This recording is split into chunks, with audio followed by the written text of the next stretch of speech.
This is one of these situations where I questioned my sanity while diving deep into the research of a very well-known supplement called Turkesterone. This plant compound is equivalent to DECA? Essentially. This time, the ecdysterone groups did experience significantly better muscle gains than the placebo group. Their findings simply don't add up. The company Nootropics Depot decided to test the Gorilla Mind Turkesterone. They absolutely did not measure up. I believe the study was done on purpose. On purpose to show that there would be no statistically significant difference. But why? Why would they do that? Getting a letter from the FDA is not over small things. If they send you a letter, it means you f***ed up big time. And judging by that letter, there is a lot of stuff wrong. Anecdotally in humans, do we see those kind of outcomes? No, we don't. We see outcomes similar to 2.5 milligrams to 5 milligrams of Anavar. For a over-the-counter product, it's a very promising thing. Look at what's happened in the history of the world. Do you really trust the studies? There's been a lot of hype around these supplements over the past few years. But let's take a couple of steps back. Why the hype? Ecdysteroids are essentially naturally occurring hormones in plants and insects. Pause. Scott, how many plants and insects do you know that are jacked? Thank you. End video. Thank you so much. All right. Peace. There's mechanistic evidence suggesting that ecdysteroids can influence muscle growth through many various different mechanisms, but they act differently to anabolic steroids, which act through the androgen receptors. Okay, interesting. There was a study published in 2019. One study Looking specifically at ecdysterone. What they did in that study, that was a WADA-funded study. They took a bunch of trained lifters, 46 if I remember correctly, 10 weeks, and they had 2 groups that took ecdysterone and 1 control group that didn't take much. They all did powerlifting style training, and they took different dosages of ecdysterone, and they assessed muscle growth via BIA, bioelectrical impedance analysis. which is a very small degree of precision. Yeah, for the audience, the scales that you see in many commercial gyms, or even the commercial scales that you can buy for your house that are supposedly very accurate at tracking your body composition, they are not. They're very, very sensitive to changes in water. You could literally go from one day to the other and see that you've gained or lost muscle mass, and they give you an estimate of fat-free mass, not necessarily regional hypertrophy as you would with an ultrasound, or whole body hypertrophy with an MRI machine, which costs thousands. Or a DEXA, maybe. Or a DEXA. Yeah. Anyways, they took these men for 10 weeks. They didn't control their diet whatsoever, nor did they have any suggestions for what they should do with their diet. After the 10 weeks, the groups that took ecdysterone saw increases in body weight because they were likely eating more, increases in strength across 3 groups, and BIA, the bioelectrical impedance analysis, showed that the groups that took ecdysterone gained around 5 pounds of muscle, somewhere around that ballpark. In 10 weeks. In 10 weeks. Not bad. In trained lifters. And then WADA was like, well, this clearly works. We will ban it. And even the title of the study has something along the lines of ecdysteroids as a non-conventional anabolic agent. So that study comes out in 2019 and essentially gives ecdysteroids a lot of hype. Banned by WADA, impressive results in 10 weeks.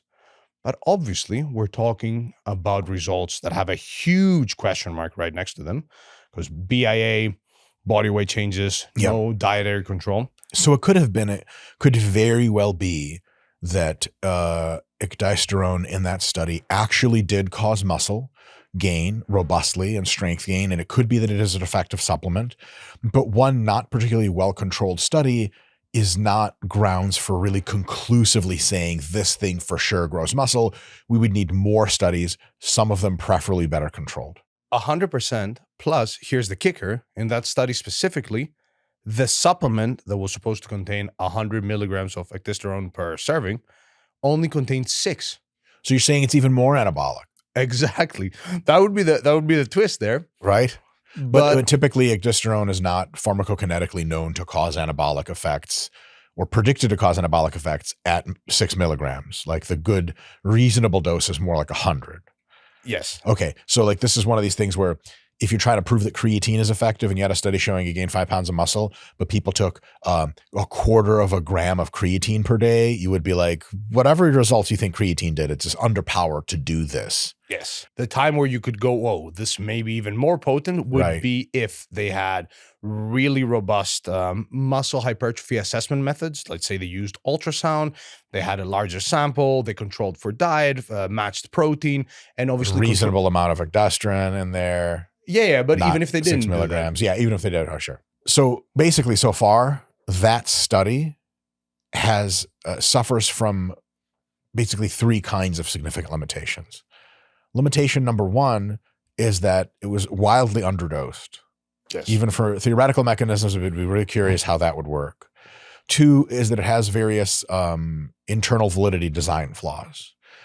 And 3, it is actually just one study. And so drawing very robust conclusions to apply in the real world, like making supplements for sale, is a curious thing to do off of one study and highly not recommended. Yes. So far, so good? So far, so good. So clearly there must have been a few dozen other studies, or at least a few other studies, which showed that turkesterone gives you veins in your eyeballs level of Bane jacked. # Bane vibes, Pack. Who's that guy? Tom Hardy. I think he With took a weird mask. He took the "Let Me See Your Grill" song very literally. It doesn't matter who we are. I loved that song. What matters is our plan. No one cared who I was till I put on the Greek national team jersey from 2004, baby. That's a great question, Mike, because we're not even at turkesterone yet. We're at ecdysterone. Right. But it's important to set that context, because then there was another study in Petri dish where they saw in some muscle cells some activity that could potentially hint at some effect towards hypertrophy. Very optimistic. But obviously, we need human studies in order to actually verify. Sure. Or at least really good animal studies, Or at least that. But even then, as we know, based on the hierarchy of evidence, there are steps. You start with a Petri dish, animal studies, and then you slowly work your way up to multiple human studies, randomized controlled trials, so you can confidently say, yep, this compound works well. But ecdysterone, and that study specifically, set the scene for the turkesterone scam, if I may call it that. Oh, oof, shots fired. I'm not sure what the legal definition of scam is, so don't sue me. That has misunderstanding. Misunderstanding. When it comes to turkesterone, we have a 2024 study that looked at acute effects on things like IGF-1 and metabolism. Insulin-like growth factor 1, which is highly anabolic. Indeed. And metabolism, which is both a sum of all catabolic and anabolic reactions. Mm-hmm. Continue.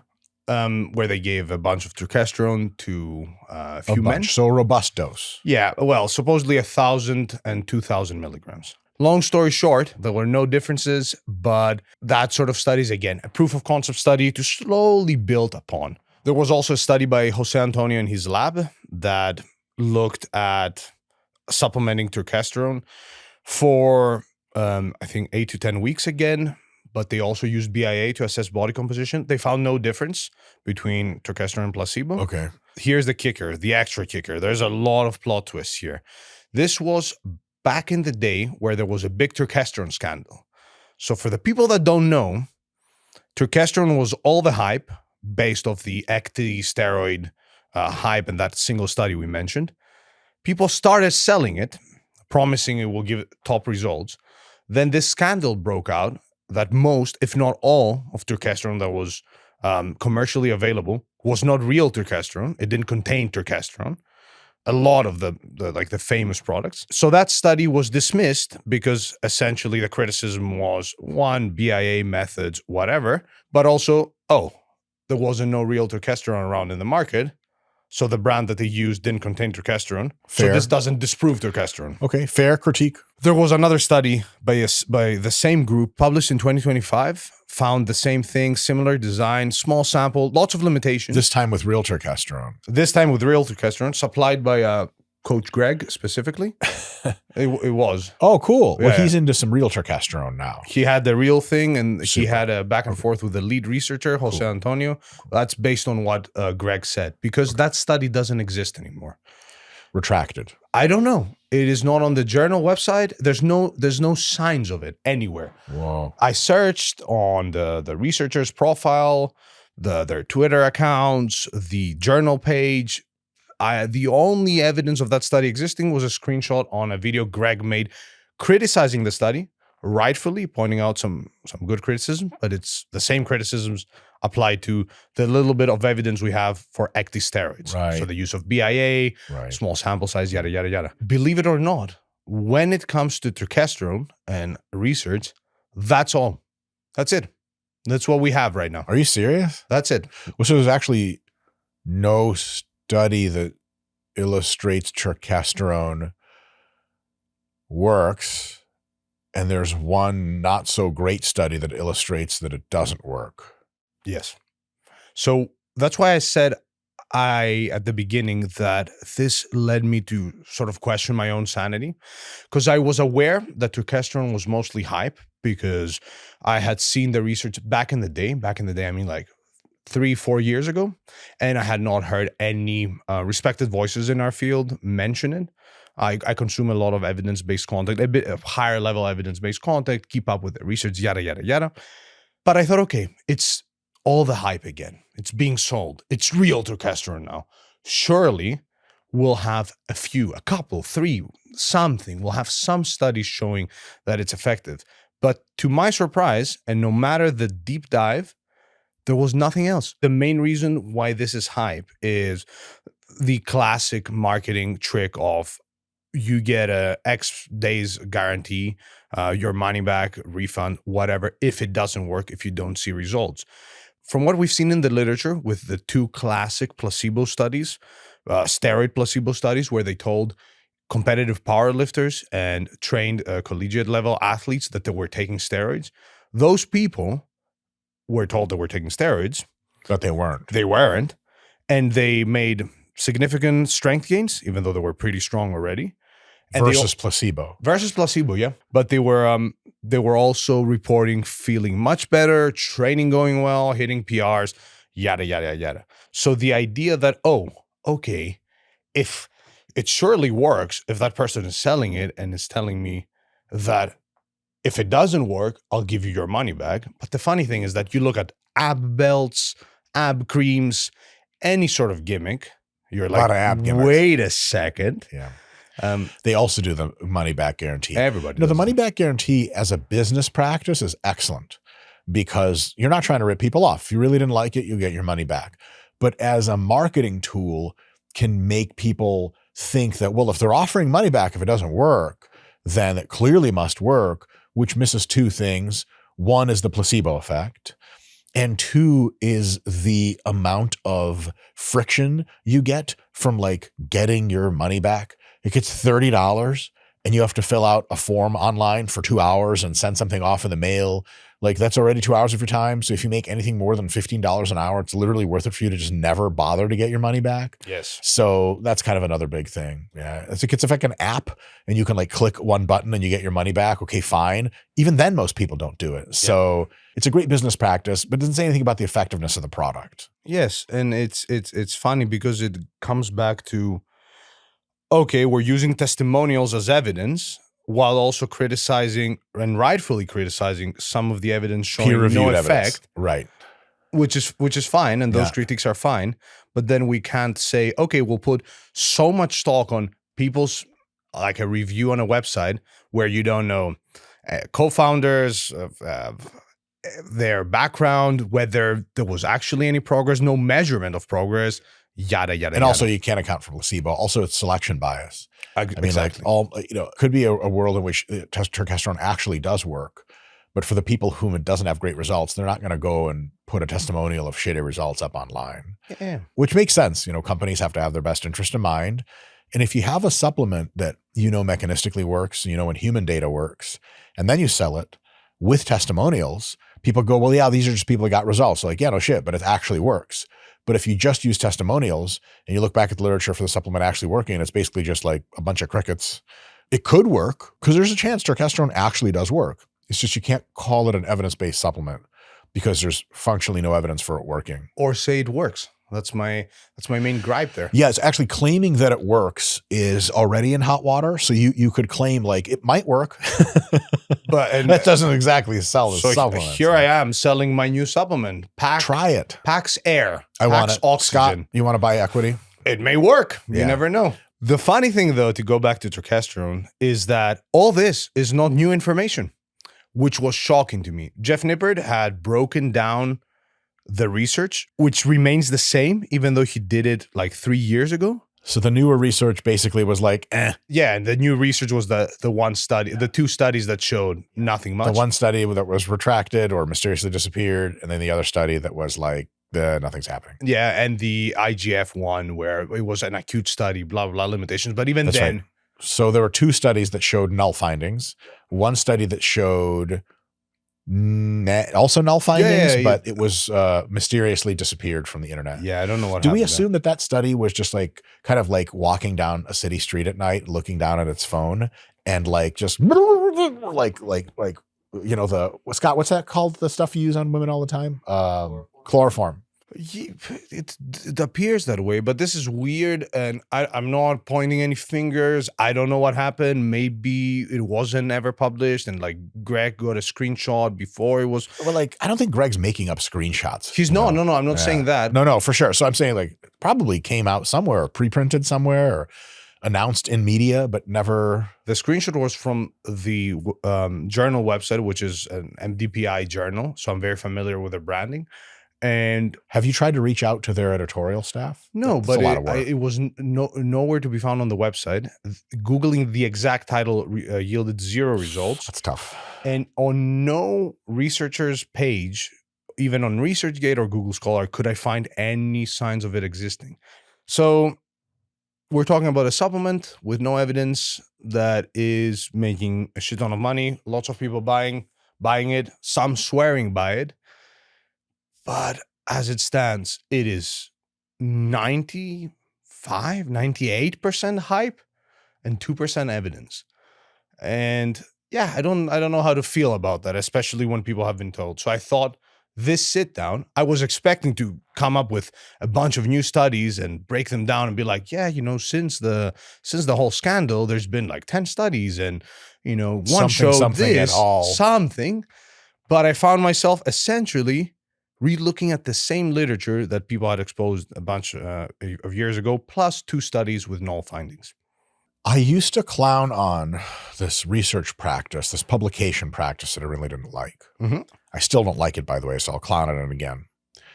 And it's the publication practice of having an insufficient amount of creativity to write a proper conclusion to your article that you're publishing in peer review. And just falling back on the trope of, while this evidence is interesting, more research is needed. I used to read this in like the 165th creatine on female soccer players study. I'm like, no, world hunger still is not solved. We do not need any more money to fund creatine studies. We don't need any more research. We really kind of know how it works. Yeah. In this case, it's a supplement that's selling a lot. Mm-hmm. And I think the people selling it would really be interested in researching it because they think it works. And the research find out it works. Hey, then the money train ramps up. Mm-hmm. So I think it's in everyone's interest to do some more research on turkesterone. You know what I mean? Like it's really, we would love to see more research conducted on turkesterone.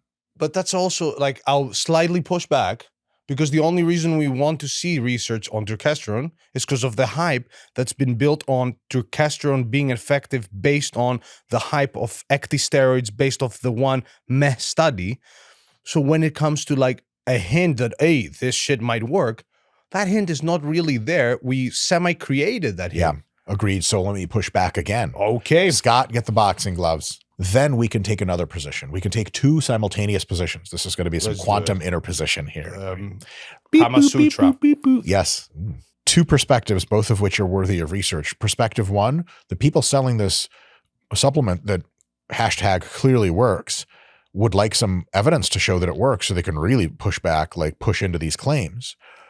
and then call it evidence-based and cite the studies. This is great. The other perspective of people who think it maybe doesn't work is let's do research to disprove this so we can save people a whole bunch of money and hope they don't have to buy turkesterone anymore and think they're going to get jacked when in fact 3 good studies later, the evidence is clear that it is not making people jacked. Both are good reasons, right? At the end of the day, we just don't know. So more research is exactly designed for things like this where we don't know. Yeah, I agree. The issue there is the disconnect between our world and the world of academia. I thought you were going to say like the secret vampire underworld. Oh, that is our world. I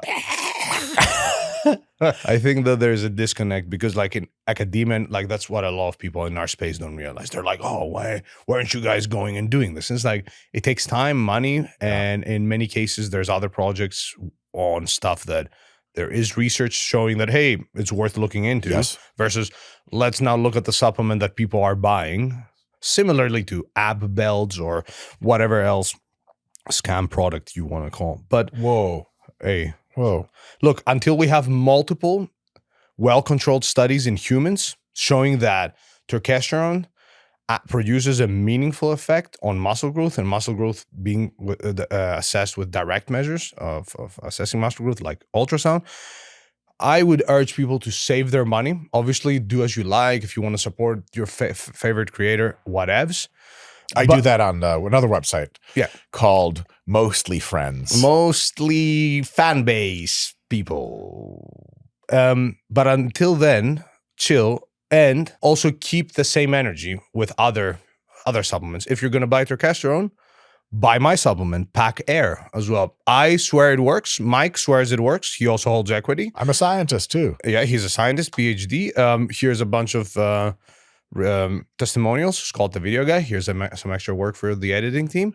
And Scott, like the video testimonial looks like just off camera or putting a gun to his head. He's like, I also love Air Pack Air. I love it. I love it. Mom. The camera goes off. We're like, and that's another satisfied customer. Pack, wrap it up for us. Turkesterone, not much evidence, if any. Save your money is my personal opinion based on the current literature. Creatine monohydrate remains your best over-the-counter supplement, slightly boosting muscle growth. Yes. And that's that. Thank you so much for listening and having me. Pack, it's been great having you guys. Thank you for tuning in. A link in the description for Pack Air. You can be the first person in America to breathe true Greek anabolic air. See you next time.